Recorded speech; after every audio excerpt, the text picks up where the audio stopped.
Non performing assets, ऐसी अंग्रेजी बोलने में जी टेढ़ा करना पड़े तब पर भी जाकर के उसका असली मतलब समझ में नहीं आए। हमारा कुछ साथी रूरल बैंक में मैनेजर हुआ, तो इधर हम फोन किए, क्या हालचाल है? सब बढ़िया है, सब ठीक है। और नौकरी? बोला छोड़ दिए। बोले काहे भाई? नौकरी मिलना तो भगवान मिलने जैसा है। आपको याद है जब आपकी बैंक में नौकरी लगी थी तब मिठाई बटा होगा, पूजा दिए होंगे, मजार पे चादर चढ़ाए होंगे? नहीं, नौकरी मिलना थोड़ा मतलब मामूली चीज है। जैसे लड़का अगर खोजा जाए तो गर्व से कहा जाता है कि लड़का पीओ है। अब पीओ साहब का हालत जाकर के रात को देखिएगा 8 बजे,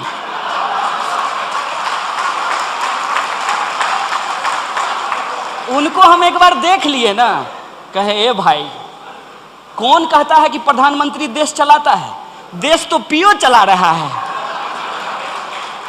दिन भर का कैश से लेकर के, सिक्का से लेकर के, डेबिट क्रेडिट खाता मिला करके तब ताला मार करके पीओ साहब जाएंगे। यही स्थिति है ना। किस वर्किंग कंडीशन में आप काम करते हैं? वो बोला कि एक तो जो है कभी बाढ़ में, सुखाड़ में, जंगल में, पहाड़ में ब्रांच होता है, वहां की नौकरी है।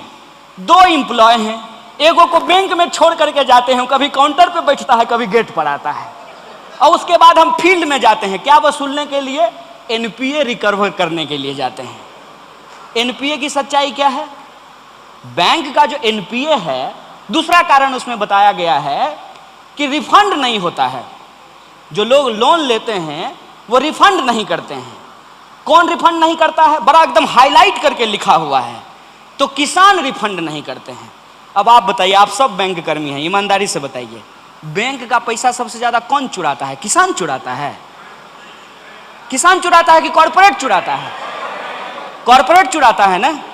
और कॉर्पोरेट के साथ तो नेताजी फोटो खिंचवाते हैं मुस्कुराते हुए, सेल्फी विथ कॉर्पोरेट।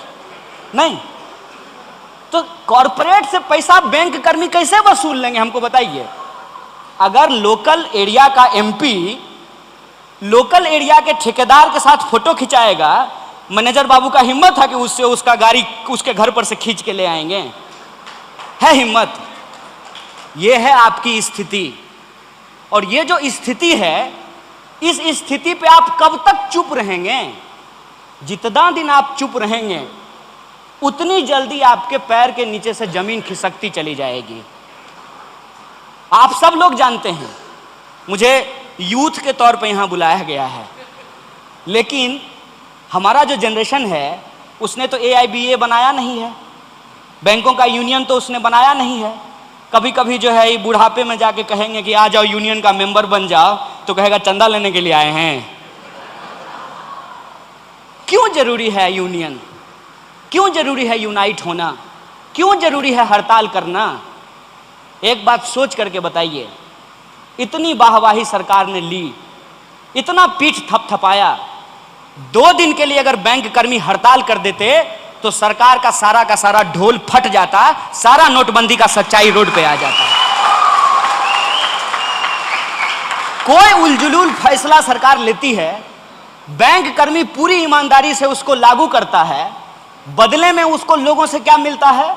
कि बैंक कर्मी कामचोर होता है। बताइए, असल जो उसका प्रॉब्लम है कि किस वर्किंग कंडीशन में वो काम कर रहा है। माने हम क्या क्या बोले बैंक का आपको? मेरे घर के आसपास बैंक है, हम देखते हैं। जिस मकान में बैंक को रेंट किया जाता है, जनरेटर लगाया जाता है, मकान मालिक रात को बैंक के जनरेटर से डीजल निकाल लेता है। बोलिए, ये सब होता है कि नहीं होता है? हम इसी समाज में पले बढ़े हैं और यही हमारा और आपका नाता है। यही हमारा और जो आपका नाता है, उसी बेसिस पे हम आज आपके बीच खड़े हैं। और यह जो सच्चाई है, इस सच्चाई को जब आप जानते हैं, हम जानते हैं, तो मैं समझता हूं कि आपको और हमको अलग अलग होने की जरूरत नहीं है। आपको और हमको एकजुट होने की जरूरत है, इकट्ठा होने की जरूरत है अपने हक और अधिकार के लिए। अब सवाल यह है कि अपने हक और अधिकार के लिए आप और हम इकट्ठा हो जाएंगे तो सरकार को दिक्कत नहीं होगी। सरकार किसी नीति पे कितना भी वाहवाही लूट ले, अगर रेल कर्मी एक दिन रेल का हड़ताल कर दें, बैंक कर्मी एक दिन बैंक का हड़ताल कर दें, किसान कहे कि हम आज टमाटर नहीं उगाएंगे, मशरूम नहीं उगाएंगे, तो प्रधानमंत्री क्या खाएंगे? इस देश को, समाज को चलाता मजदूर है। बदले में क्या मांग रहा है? बदले में कुछ नहीं मांग रहा है। वो कह रहा है कि हमको एक डिग्निफाइड लाइफ दीजिए। क्या बैंक कर्मियों के ऊपर जो मिनिमम आवर है 8 घंटा काम करने का, वो नियम लागू नहीं होता है? बताइए। जब तक बैंक का पूरा हिसाब नहीं हो जाए, बैंक कर्मी बैंक छोड़ करके नहीं जा सकते हैं। रोज का रोज उनको हिसाब करना है। ऐसा नहीं होगा कि 2 तारीख का हिसाब 3 तारीख को करेंगे। 2 तारीख का खाता उनको 2 तारीख को ही बंद करके जाना पड़ेगा, 3 तारीख को नया खाता खुलेगा।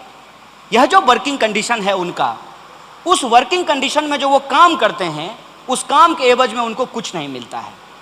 और बार बार इस बात का ढोल पीटा जा रहा है कि पब्लिक सेक्टर बैंक घाटे में जा रही है।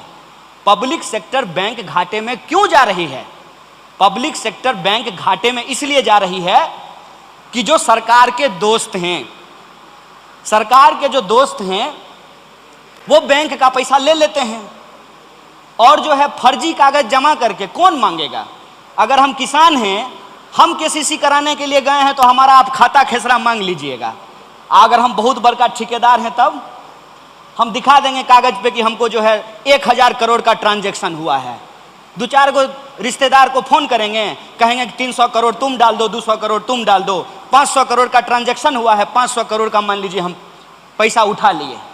500 करोड़ का एसेट्स है ही नहीं, 500 करोड़ जो है बैंक रिकवर ही नहीं कर सकती है। और जब बैंक का जो टोटल पूंजी है, जो कैपिटल है, वो लगातार कम होने लगेगा तो सरकार कहेगी कि बैंक घाटे में जा रही है। सबसे पहली बात 2-3 चीज को क्लियर करना चाहिए। पहला कि बैंकों का राष्ट्रीयकरण क्यों किया गया? बैंकों का राष्ट्रीयकरण मुनाफा कमाने के लिए किया गया था। तो मुनाफा तो महाजन भी कमा रहा था। जब देश में महाजनी व्यवस्था थी तो क्या महाजन को मुनाफा नहीं हो रहा था? हो रहा था ना भाई। बैंक से महंगा लोन देता था, ज्यादा इंटरेस्ट रेट पे लोन देता था, लेकिन सिस्टम तो चल रहा था ना। राष्ट्रीयकरण करने का मूल उद्देश्य क्या था? राष्ट्रीयकरण करने का मूल उद्देश्य यह था कि पब्लिक का पैसा डूबे नहीं।